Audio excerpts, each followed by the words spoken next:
Assalamualaikum warahmatullahi wabarakatuh. Di sini saya ingin menyetor revisi aplikasi saya, Bu. Untuk yang pertama itu revisinya, kalau kedua metode dibandingkan hasilnya diperlihatkan secara jelas dan berdampingan agar perbandingan terlihat. Sesudah dibandingkan hasil akhirnya diambil dari metode yang mana dengan alasan apa. Jadi di sini menghitung akurasi metode ARAS ini dan menghitung akurasi metode MPPU. Jadi metode menghitung akurasinya itu total hasil yang dinilai itu ada 2942 dibagi 3 karena jumlah data ya pesertanya itu saya baru input 3, jadi 3 dan dikali 100. Jadi total akurasi yang didapat dengan metode ARAS itu 98%.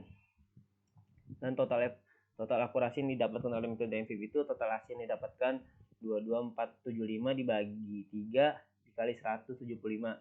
Nah, karena hasil persenannya itu metode ARAS yang lebih tinggi, jadi saya memilih untuk metodenya itu saya memilih metode ARAS, Bu, karena dari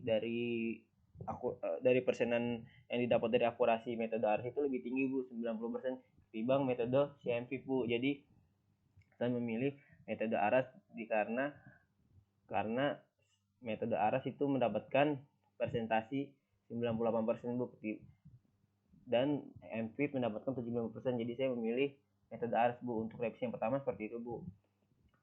Untuk yang revisi yang kedua itu di menu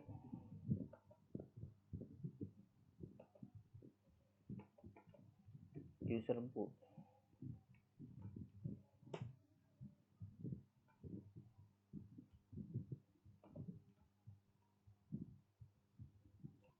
Nah, untuk di menu usernya ini untuk menampilkan grafik. Nah, untuk di menu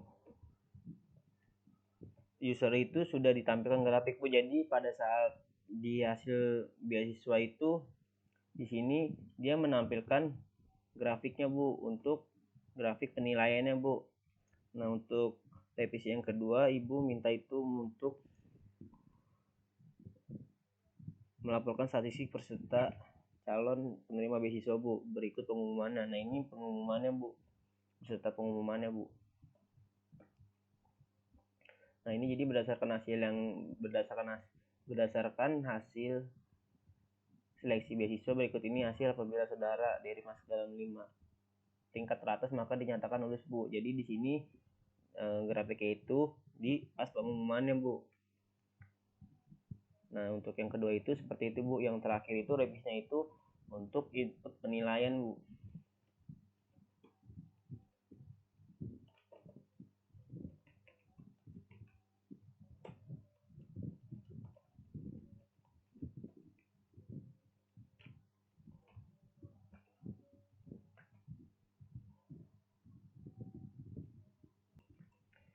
Nah ya, Bu, untuk yang terakhir itu di penilaian.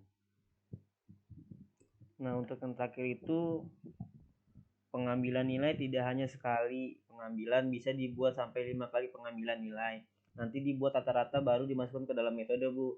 Nah, di sini saya sudah merevisinya, Bu. Jadi di sini sudah ada pengambilan 5 tahap, Bu. Jadi ada tahap 1, tahap 2, tahap 3, tahap 4, tahap 5 dan nilai rata-rata dan periode penilaiannya kapan, dan ini ada iniannya, Bu, tambah penilaiannya. Nah, di sini jadi sesuai tahapnya itu ada sampai tahap 5 dan sesuai kriterianya. Kriteria pertama misalnya tahap 1 dari attitude dia mendapatkan ini, tahap 2 nilai attitude dia mendapat ini. Nah, di sini juga sudah ada menu tambah penilaiannya, Bu.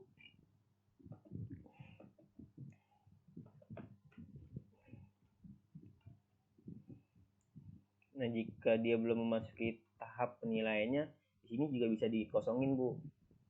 Ini karena saya isi semua tahapnya, jadi saya isi semua, Bu.